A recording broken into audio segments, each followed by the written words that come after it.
أعوذ بالله من الشيطان الرجيم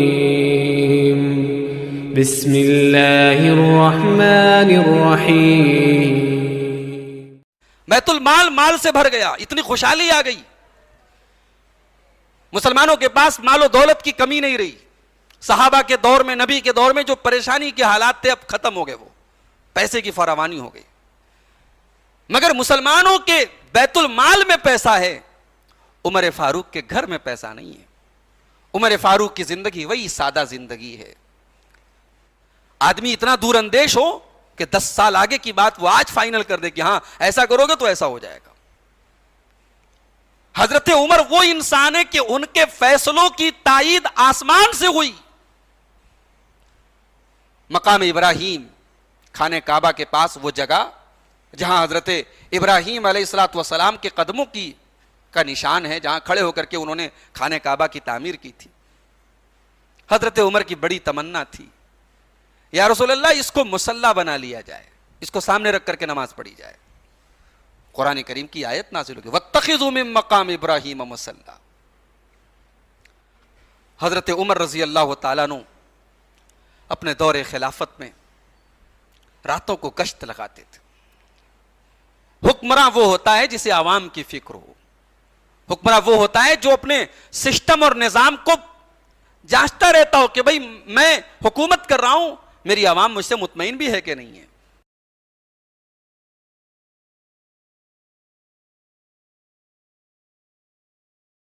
الحمدللہ نحمده ونستعینه ونستغفره ونعوذ باللہ من شرور انفسنا ومن سیئات اعمالنا من يهده الله فلا مضل له ومن يضلل فلا هادي له واشهد ان لا اله الا الله وحده لا شريك له واشهد ان محمدا عبده ورسوله يا ايها الذين امنوا اتقوا الله حق تقاته ولا تموتن الا وانتم مسلمون يا ايها الناس اتقوا ربكم الذي خلقكم من نفس واحده وخلق منها زوجها وبث منهما رجالا كثيرا ونساء واتقوا الله الذي تساءلون به والأرحام إن الله كان عليكم رقيبا يا أيها الذين آمنوا اتقوا الله وقولوا قولا سديدا يصلح لكم أعمالكم ويغفر لكم ذنوبكم ومن يطع الله ورسوله فقد فاز فوزا عظيما أما بعد فإن خير الحديث كتاب الله وخير الهدي هدي محمد صلى الله عليه وسلم وشر الأمور محدثاتها وكل محدثة بدعة وكل بدعة ضلالة وكل ضلالة في النار أعوذ بالله من الشيطان الرجيم بسم الله الرحمن الرحيم محمد رسول الله والذين معه أشداء على الكفار رحماء بينهم۔ معزز حاضرین، عظمت صحابہ و اہل بیت، اس موضوع پر ہمارا یہ 8 روزہ پروگرام، اس کی تیسری کڑی آج آپ کے سامنے پیش کی جا رہی ہے۔ آج ہم گفتگو کریں گے خلیفہ دوم سیدنا عمر بن خطاب رضی اللہ تعالی عنہ کی سیرت کے بارے میں، ان کی زندگی کے بارے میں۔ حضرت عمر کون ہیں؟ حضرت عمر وہ انسان ہیں کہ صحابہ کرام اس بات کا اظہار کرتے تھے کہ اسلام لانے کے بعد صحیح معنی میں عزت اور سربلندی ہمیں تب ملی جب عمر اسلام لائے. عمر رضی اللہ عنہ کے اسلام لانے کے پہلے جو کام چھپ کر کے ہوتا تھا اب کھل کر کے ہو رہا ہے. اس سے اندازہ لگائے کہ اس انسان کا پاور کتنا تھا, سماج میں ان کا اسٹیٹس کتنا تھا, ان کا مقام کیا تھا. حضرت عبداللہ ابن مسعود رضی اللہ تعالیٰ عنہ کہتے ہیں کان اسلام عمر عزن, حضرت عمر کے اسلام لانے سے ہمیں عزت ملی. وہجرتہ نصرن, اور جب وہ مکہ سے مدینہ ہجرت کر کے پہنچے تو ہمیں مدد ملی. وکانت امارتہ رحمتن, اور ان کا جو دور حکومت رہا ہے 10 سال کا 10.5 سال کا, وہ دور مسلمانوں کے لیے بڑا رحمت والا دور ہے, بڑا بہترین دور ہے. حضرت عمر فاروق رضی اللہ تعالیٰ عنہ یہ قبیلہ قریش کا بہت مشہور ایک خاندان تھا, بنی عدی, اس خاندان سے تعلق رکھتے تھے. ان کا نام عمر تھا, ان کے والد کا نام خطاب تھا, ان کے دادا کا نام نفیل تھا. عمر بن خطاب بن نفیل بن عبد العزا القرشی العدوی, قریش کے خاندان بنو عدی سے ان کا تعلق تھا. رسول اکرم صلی اللہ علیہ وسلم سے تقریباً 13 سال چھوٹے تھے. جس سال ابرہہ نے ہاتھیوں کی فوج لا کر کے مکہ کے اوپر حملہ کیا تھا, اسی سال اللہ کے رسول پیدا ہوئے تھے. اس واقعے کے تقریباً 13 سال کے بعد حضرت عمر پیدا ہوئے. حضرت عمر رضی اللہ تعالیٰ عنہ مکہ کے ان سیلیکٹڈ لوگوں میں سے تھے جنہیں پڑھنا لکھنا آتا تھا, پڑھنا بھی آتا تھا, لکھنا بھی آتا تھا, اور پہلوان تھے. مکے میں ایک بہت بڑا بازار تھا اوکاز, وہاں کشتی ہوتی تھی. حضرت عمر فاروق رضی اللہ تعالیٰ عنہ اس کشتی میں حصہ لیا کرتے تھے. رسول اکرم صلی اللہ تعالی علیہ وسلم نے جب نبوت کا اعلان فرمایا تو حضرت عمر رضی اللہ عنہ شروع میں بہت مخالف تھے اللہ کے رسول کے, اسلام نہیں لائے تھے, بلکہ ان کے خاندان کے جو لوگ اسلام لاتے تھے ان کو یہ منع کرتے تھے, ان کو روکتے تھے, ان پر پریشر ڈالتے تھے. بعض لوگوں کو کمزور پاتے تھے تو ٹارچر بھی کرتے تھے.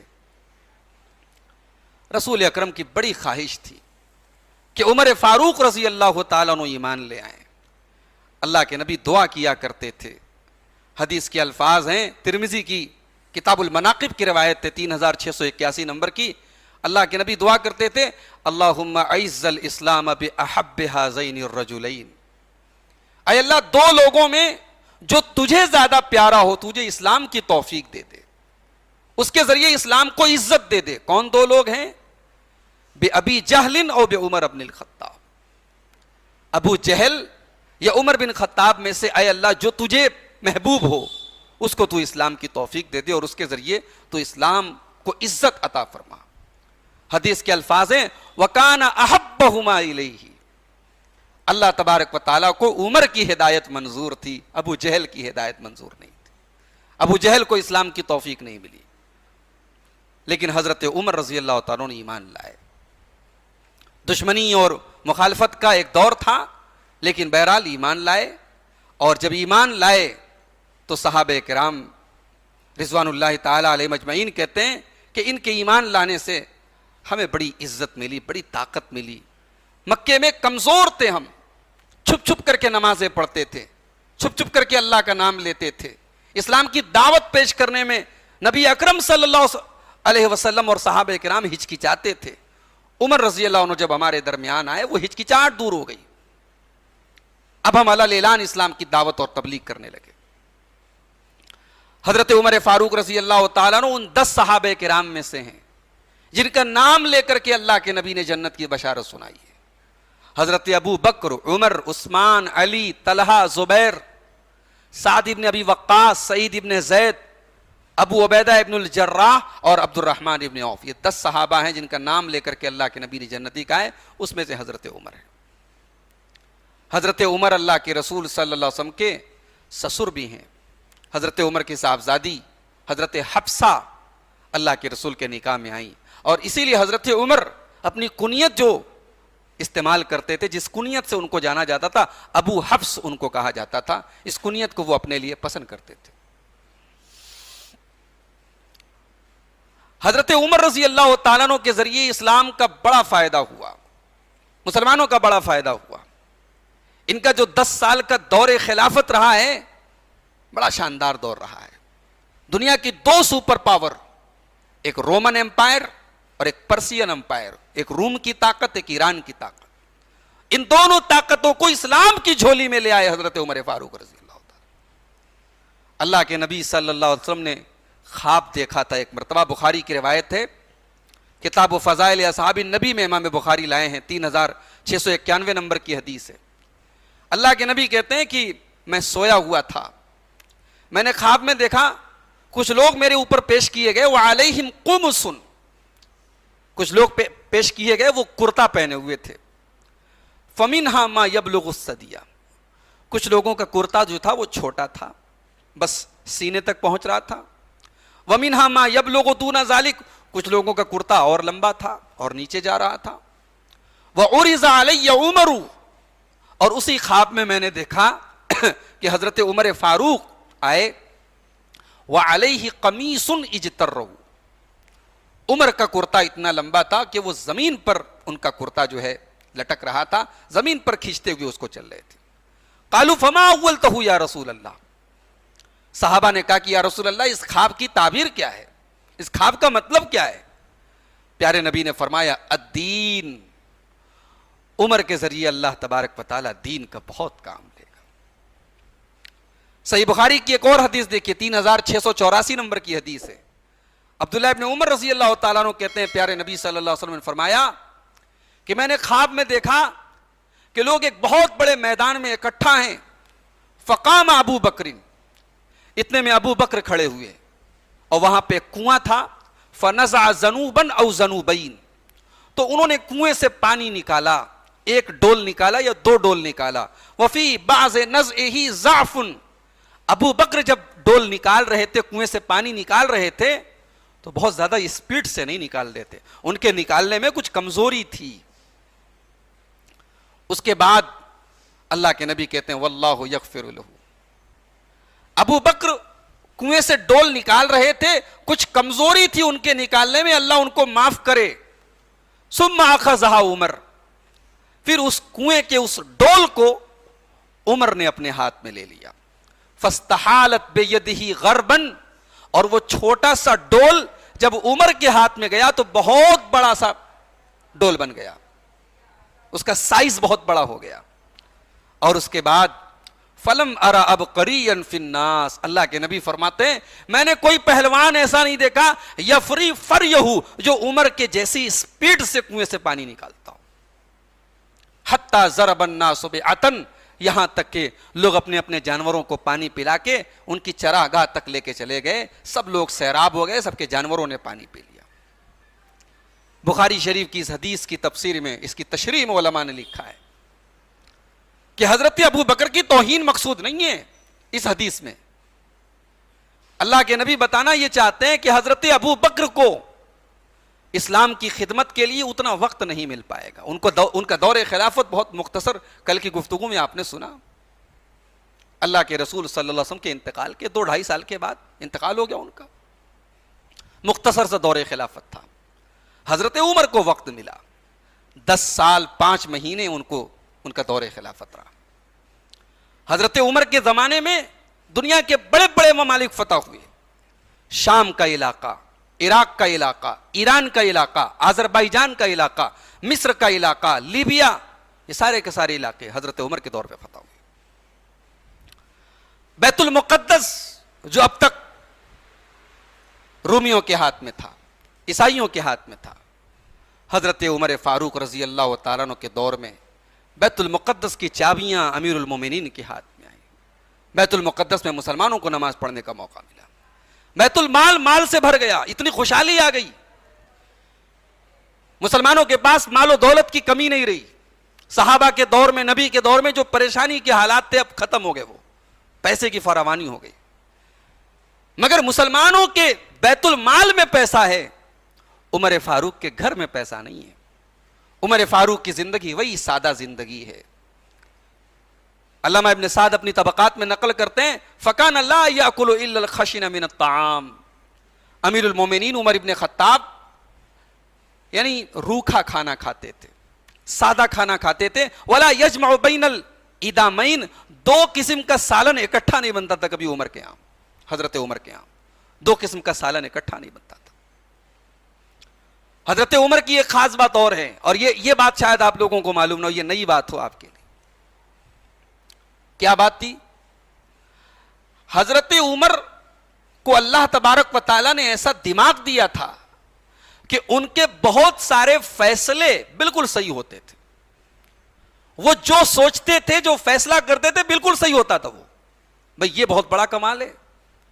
آدمی اتنا دور اندیش ہو کہ 10 سال آگے کی بات وہ آج فائنل کر دے کہ ہاں ایسا کرو گے تو ایسا ہو جائے گا.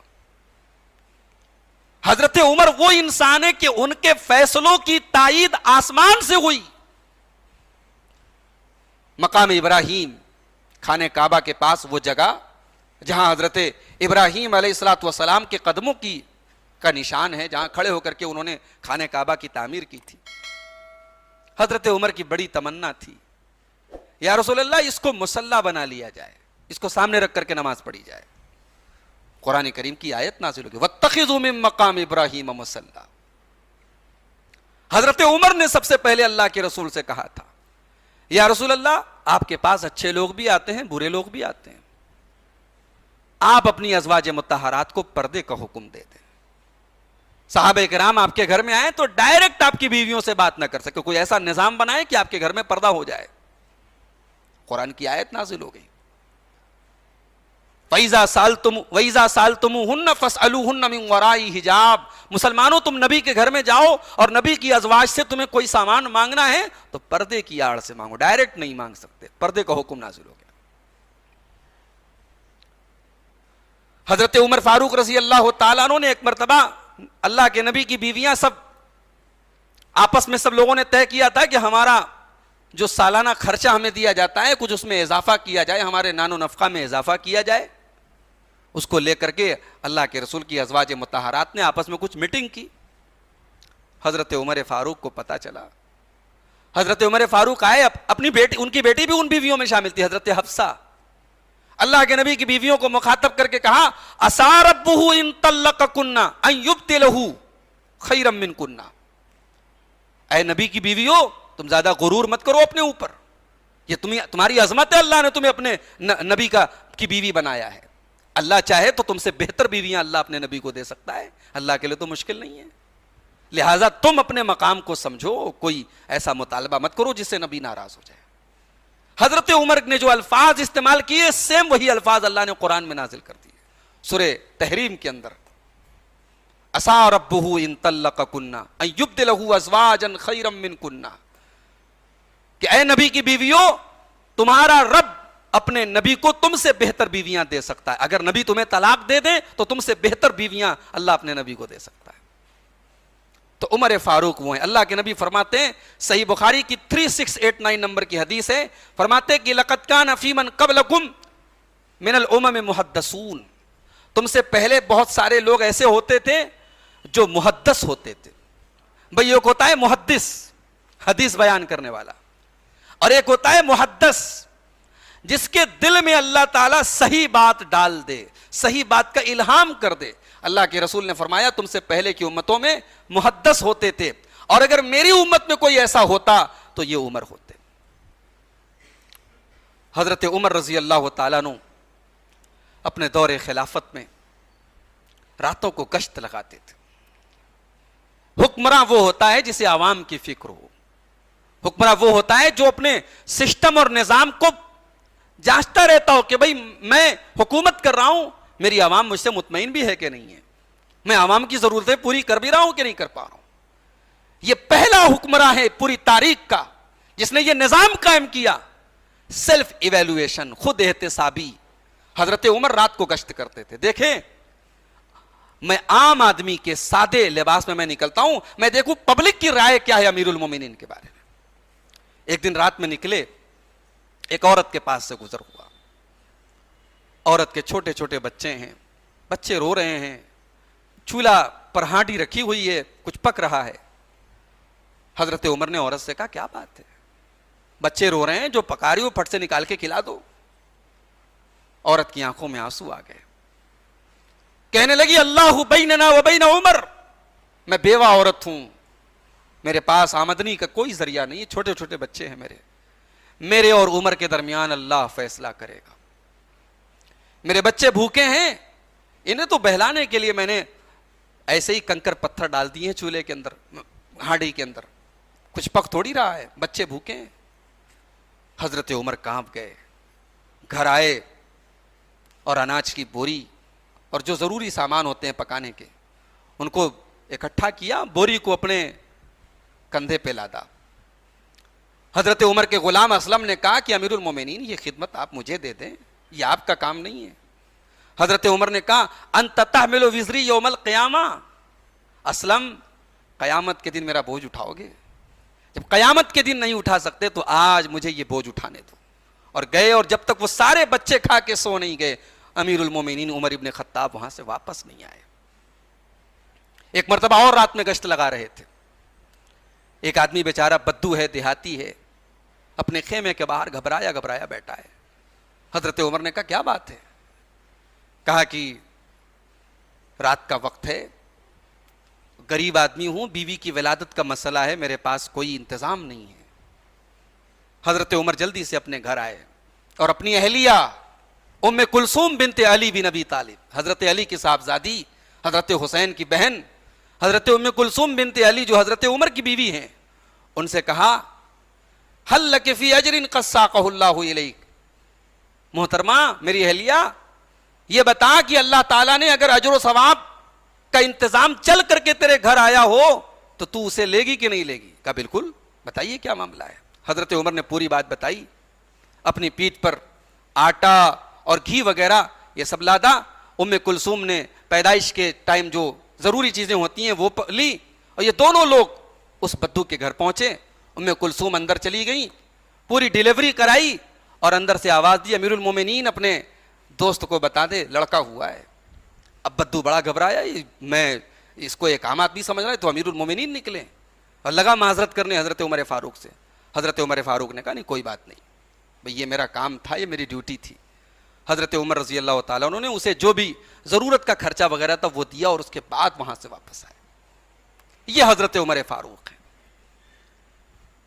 میرے بھائیوں, پروپیگنڈا, آج افسوس کی بات ہے, محرم کا مہینہ قریب آ رہا ہے. میں پہلے دن کی گفتگو میں نے کہا تھا بھئی ہم اہل بیت کے چاہنے والے ہیں, لیکن اہل بیت سے محبت اور عقیدت کا یہ مطلب نہیں کہ ہم صحابہ پر تیر چلائیں.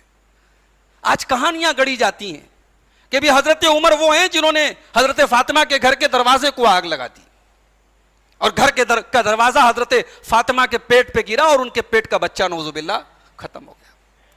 یہ بھی کہا جاتا ہے کہ حضرت فاطمہ اسی حملے سے وفات پا گئی. بھئی اگر یہ واقعہ سچا ہے اور واقعی میں حضرت عمر نے حضرت فاطمہ نعوذ باللہ حضرت فاطمہ کے گھر کے دروازے کو آگ لگائی اور ان کے پیٹ کا بچہ نعوذ باللہ شہید ہو گیا, تو پھر ہمیں اور آپ کو یہ بھی مان لینا چاہیے کہ حضرت علی کی غیرت اور خودداری کہاں چلی گئی تھی. جس کی بیوی کو کوئی قتل کر دے وہ اس کو اپنی بیٹی دے دے نکاح میں. بھئی یا تو اس واقعے کے پہلے انہوں نے بیٹی دی تھی یا بعد میں دی تھی. اگر پہلے دی تھی تو اپنی بیوی کے قاتل کے گھر میں اپنی بیٹی کو رکھا, کیوں طلاق کیوں نہیں دلواتی؟ اور بعد میں اگر دی تو کوئی اپنی بیٹی کے قاتل کو, اپنی بیوی کے قاتل کو بیٹی تو نہیں دے سکتا. کربلا کے میدان میں جو لوگ شہید ہوئے اہل بیت میں سے, اس میں ابو بکر, عمر, عثمان, یہ تینوں نام ملتے ہیں, حضرت حسن کی اولاد میں بھی, حضرت حسین کی اولاد میں بھی. بھئی ہم تو نہیں سمجھتے ہماری ماں کو کوئی قتل کر دے ہم اپنے بچوں کا نام اس کے نام پہ رکھیں گے. یہ تصور کے باہر کی بات ہے, یہ کامن سینس کے باہر کی بات ہے, عقل کے خلاف بات ہے. کہانیاں گڑی گئیں تاکہ عمر فاروق پر لعنت کی جا سکے.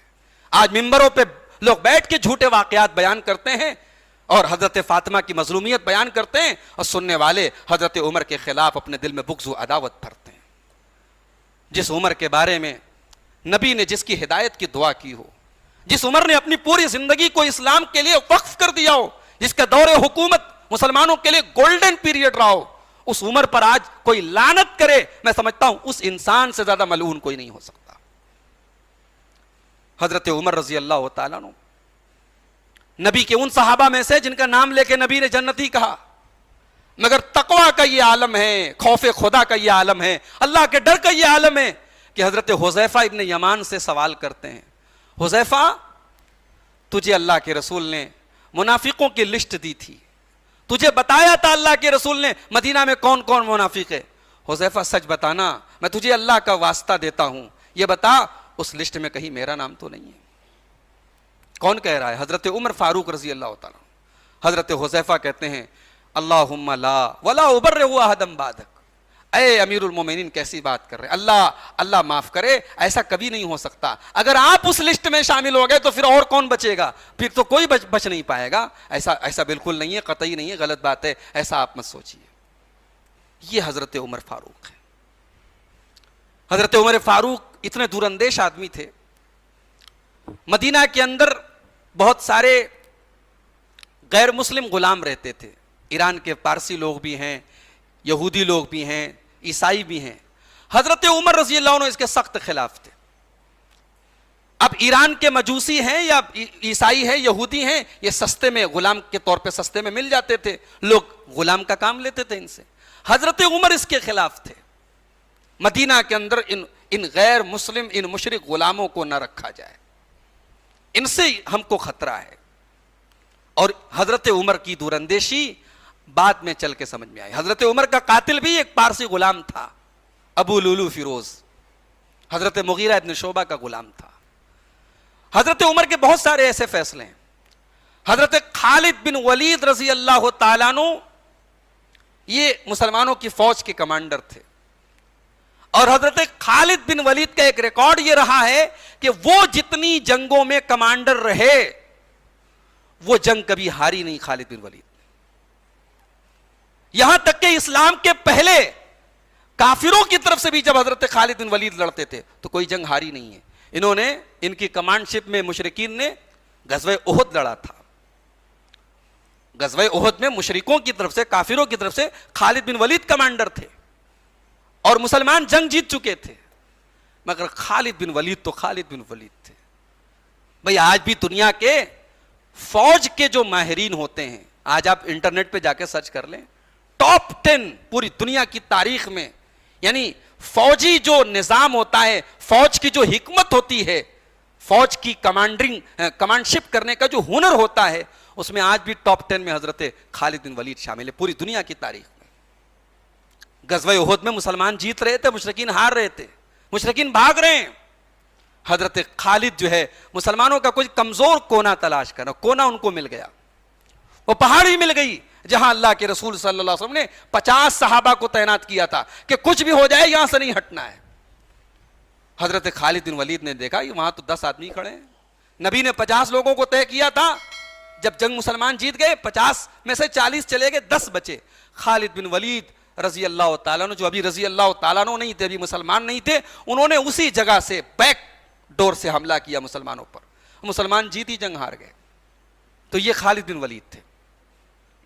مسلمان سپاہیوں کے بیچ میں ایک میسج یہ جانے لگا کہ بھئی خالد کو کوئی ہرا نہیں سکتا ہے، خالد تو خالد ہے، سیف اللہ ہے، اللہ کی تلوار ہے۔ حضرت عمر فاروق کو یہ بات پسند نہیں آئی۔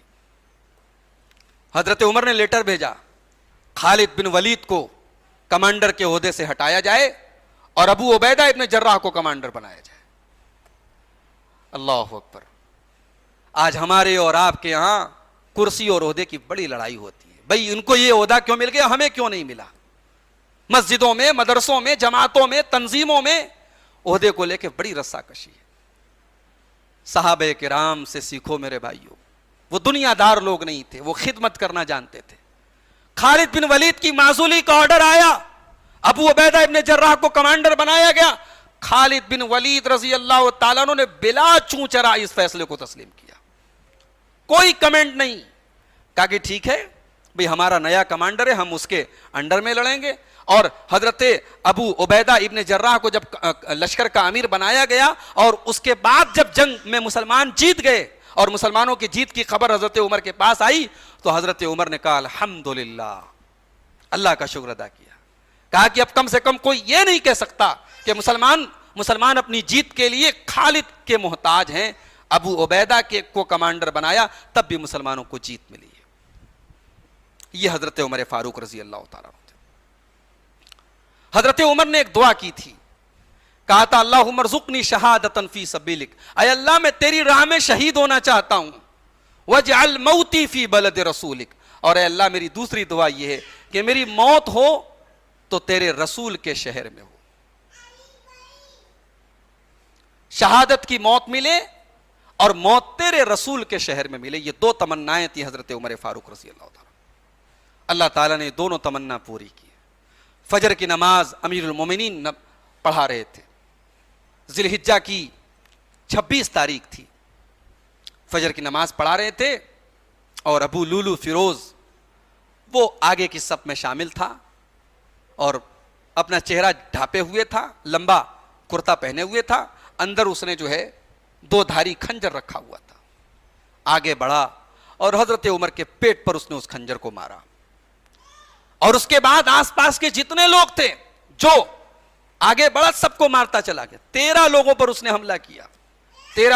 13 میں سے 7 لوگ اسی وقت وہیں پر شہید ہو گئے.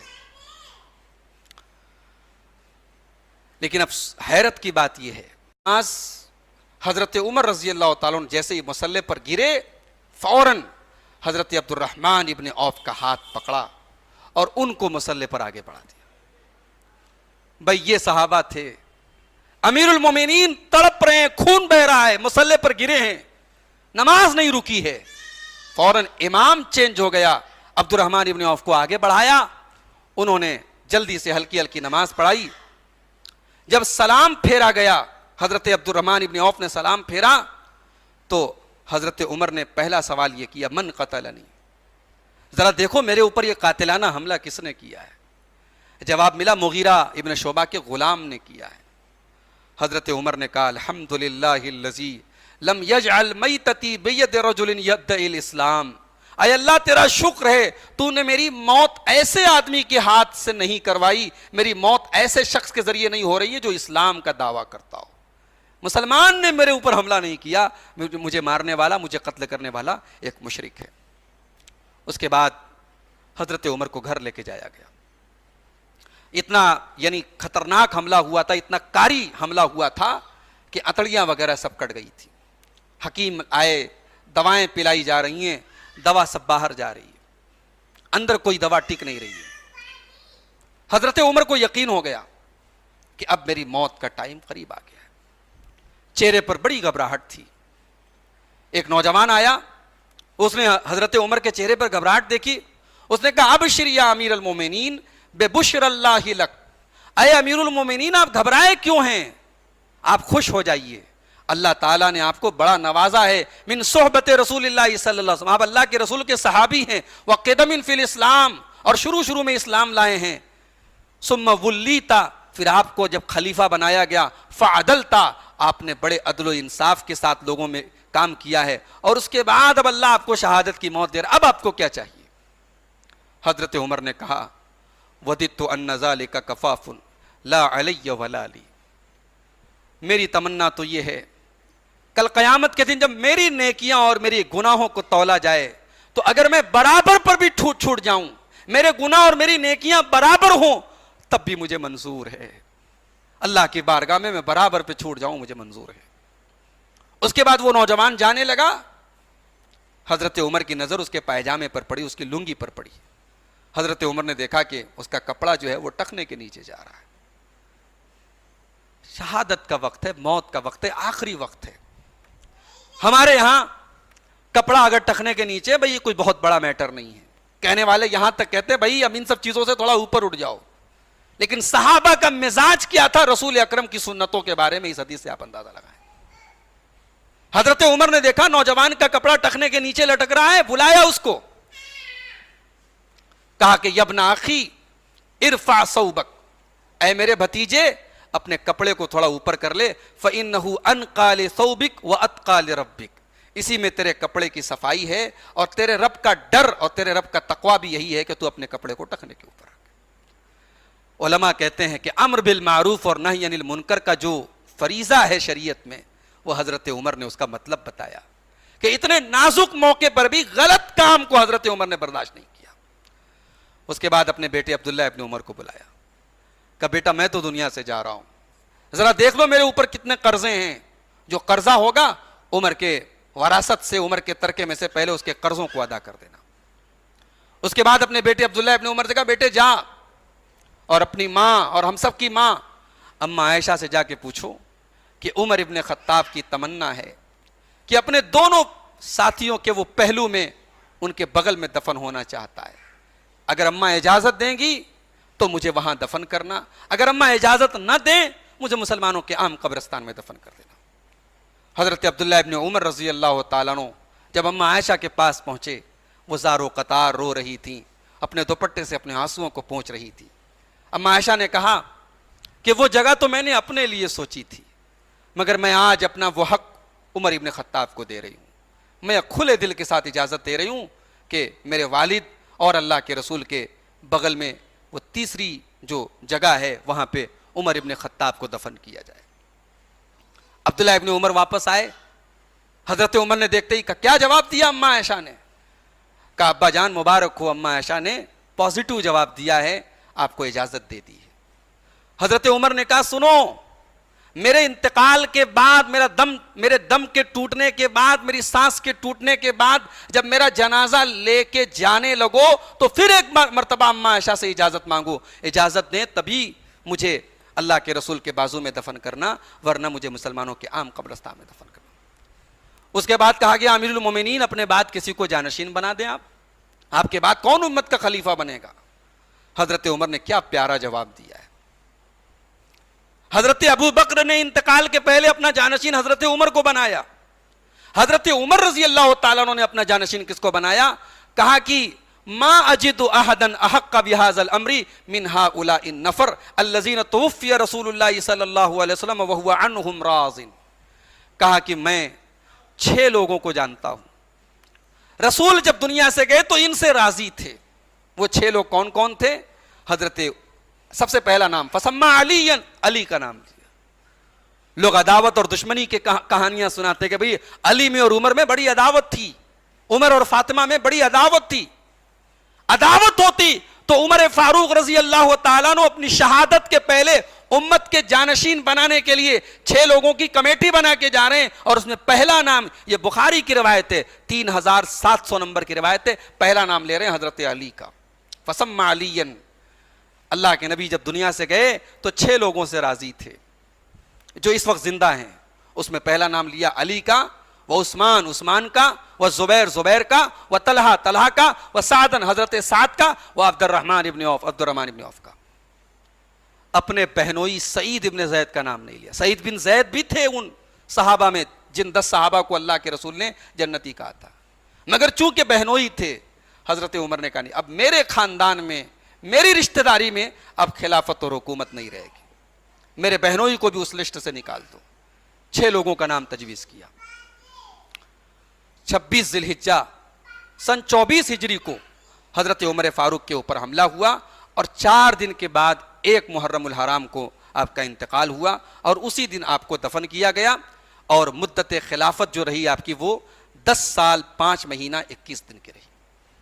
حضرت عمر کے دور میں شورا کا نظام بڑا زبردست تھا، مسلمانوں کے درمیان ایک سسٹم تھا کہ جو سمجھدار قسم کے ٹاپ یعنی ایلیٹ کلاس ہے مسلمانوں میں، جو پڑھے لکھے سمجھدار لوگ ہیں، حضرت عمر نے ان کی ایک مجلس بنائی تھی، ان کی ایک کمیٹی بنائی تھی، اور بڑے بڑے فیصلوں میں ان سے مشورہ لیتے تھے۔ اور آپ کو ایک حیرت کی بات بتاؤں کہ حضرت عمر کی مجلس شورا میں عبداللہ ابن عباس بھی تھے، جو کہ بہت کم عمر تھے، 14-15 سال ان کی عمر تھی۔ تو اعتراض بھی کیا گیا، لوگوں نے اعتراض بھی کیا کہ آپ نے ان بڑے بوڑھوں کے بیچ میں اس نوجوان کو کیوں رکھا ہے؟ کہا کہ اس کے علم کی وجہ سے رکھا ہے۔ اور پھر لوگوں کے درمیان امتحان لینے کے لیے ایک مرتبہ حضرت عمر نے عبداللہ ابن عباس سے پوچھا، بیٹا یہ بتاؤ اذا جاء نصر اللہ والفتح اس سورت کا کیا مطلب ہے؟ کہا امیر المومنین یہ جو سورت ہے یہ رسول کی وفات کی خبر بتاتی ہے، حالانکہ سورت کے ترجمہ میں کہیں نہیں لکھا ہوا ہے، وَإِذَا جَاءَ نَصْرُ اللَّهِ وَالْفَتْحُ، جب اللہ کی مدد آ جائے، اللہ کی فتح آ جائے، فَسَبِّحْ بِحَمْدِ رَبِّكَ وَاسْتَغْفِرْهُ إِنَّهُ كَانَ تَوَّابًا، تو اے نبی آپ اپنے رب کی حمد و ثنا بیان کیجئے اور اپنے رب سے استغفار کیجئے۔ حضرت عبداللہ ابن عباس نے کہا یہ نبی کی وفات کی خبر ہے، یہ سورت نازل ہو گئی، اس کے چند دنوں کے بعد اللہ کے نبی کا انتقال ہو گیا۔ عبداللہ ابن عباس نے جب یہ جواب دیا، حضرت عمر نے کہا بیٹا جو تم نے جواب دیا یہی جواب میں جانتا ہوں، بالکل صحیح جواب دے رہا ہوں۔ اور پھر صحابہ سے کہا دیکھو ان کو میں نے اگر اس کمیٹی میں رکھا ہے تو اس کی وجہ یہ ان کا علم ہے، ان کی نالج ہے، یہ نبی سے قریب رہے ہیں اور نبی نے ان کے لیے خاص دعا کی ہے، ان کی یعنی جو معلومات ہے وہ بہت زبردست ہے۔ موقع پڑا تو حضرت عمر نے عورتوں سے بھی مشورہ لیا ہے۔ حضرت عمر ایک مرتبہ گشت کر رہے تھے، رات میں ایک عورت کی آواز سنائی دی، ایک عورت رو رہی تھی اور کہہ رہی تھی تطاول هذا الليل واسود جانبه وارقني الله حبيب ولائبه، یہ رات لمبی ہو رہی ہے اور رات کی تاریکی پھیلتی چلی جا رہی ہے اور میرے لیے تکلیف کی بات یہ ہے کہ میرا محبوب میرے پاس نہیں ہے۔ یعنی وہ عورت جو ہے شوہر سے دور تھی، شوہر اس کا اسلامی فوج میں بھرتی تھا اور غزوے پر گیا تھا، شوہر سے دور تھی اور اپنے دکھ کا اظہار وہ شاعری کے ذریعے کر رہی تھی۔ حضرت عمر فاروق گھر آئے اور اپنی بیٹی حفصہ کو بلایا، ام المومنین حضرت حفصہ جو حضرت عمر کی صاحبزادی بھی تھی ان کو بلایا اور کہا بیٹا یہ بتاؤ کہ شوہر کے بغیر جو ہے وہ بیوی کتنے دن زیادہ رہ سکتی ہے تمہارے حساب سے؟ تو انہوں نے کہا کہ 6 او 7 اشہر، 6 یا 7 مہینے میکسیمم ہے، اس سے لمبے پیریڈ کے لیے شوہر کا بیوی سے دور رہنا ٹھیک نہیں ہے۔ حضرت عمر رضی اللہ تعالیٰ عنہ نے اسی وقت فیصلہ کیا، کہا کہ لا احبس الجیش اکثر من ھذا، آج سے میں یہ فیصلہ لیتا ہوں کہ اپنے فوجیوں کو اس سے زیادہ لمبے پیریڈ تک میں گھر سے دور نہیں رکھوں گا۔ وہ یعنی روٹیشن کا نظام چلے گا، یہ چلا گیا تو گھر چلا جائے پھر اس کی جگہ دوسرا چلا جائے، لیکن 6 مہینے سے زیادہ کوئی اپنے پریوار سے دور نہ رہے۔ یہ حضرت عمر کا نظام شورا تھا۔ ایک مرتبہ قحط سالی کا دور آیا حضرت عمر کے دور میں، لوگوں کے پاس اناج کی کمی ہو گئی، کھانے پینے کی چیزوں کی کمی ہو گئی۔ حضرت عمر فاروق رضی اللہ تعالیٰ عنہ گھی استعمال کرتے تھے گھر میں کھانے میں، انہوں نے گھی کا استعمال بند کر دیا۔ اور طبقات ابن سعد کے الفاظ ہیں جب وہ بغیر گھی کے روکھا کھانا کھانے لگے تو پیٹ سے کچھ آوازیں آنے لگی، تو اپنے پیٹ کو مخاطب کر کے حضرت عمر کہتے ہیں تو قرقر واللہ لا تأکلہ حتی یأکلہ الناس، اپنے پیٹ سے کہتے ہیں کہ تجھے جتنا گڑگڑانا ہے تو گڑگڑا لے، اللہ کی قسم یہ بہترین غذائیں تجھے تب تک نصیب نہیں ہوگی جب تک عوام الناس کو نصیب نہیں ہوگی۔ دنیا کے لیے آج بھی آئیڈیل ہے حضرت عمر کا دور حکومت، دنیا کے لیے حضرت عمر کا نظام حکومت کرنے کا انداز آج بھی آئیڈیل ہے، اور دنیا کے بڑے بڑے پولیٹیشین نے، بڑے بڑے سیاستدانوں نے تسلیم کیا ہے کہ حضرت عمر کے جیسا نظام بہت مشکل ہے، لیکن ایک آئیڈیل نظام حضرت عمر کے جیسا ہے۔ اللہ کی رحمتیں نازل حضرت عمر فاروق کے اوپر، ان کے نام کا لقب پڑ گیا فاروق۔ فاروق کا مطلب حق اور باطل کے درمیان فرق کرنے والا۔ عمر جس کے ساتھ کھڑے ہیں وہ حق ہے، عمر کے ساتھ جو کھڑا ہے وہ حق ہے۔ حضرت عمر کے بارے میں اللہ کے نبی نے کہا تھا کہ اے عمر، شیطان ما لقیک الشیطان فی فج، جس راستے سے عمر تم گزرتے ہو شیطان وہ گلی وہ راستہ بدل دیتا ہے۔ آج بھی اگر انسان عمر فاروق کے ساتھ نہیں کھڑا ہے، عمر فاروق سے بغض رکھتا ہے، ان کے خلاف دل میں بدگمانیاں رکھتا ہے، وہ اپنے ایمان کی خیر منائے، وہ سمجھ لے وہ کس کے ساتھ کھڑا ہے۔ اللہ ان سے راضی ہو اور اللہ ہمیں ان کے نقش قدم پہ چلنے کی توفیق عطا فرمائے، آمین۔ وآخر دعوانا ان الحمد للہ رب العالمین۔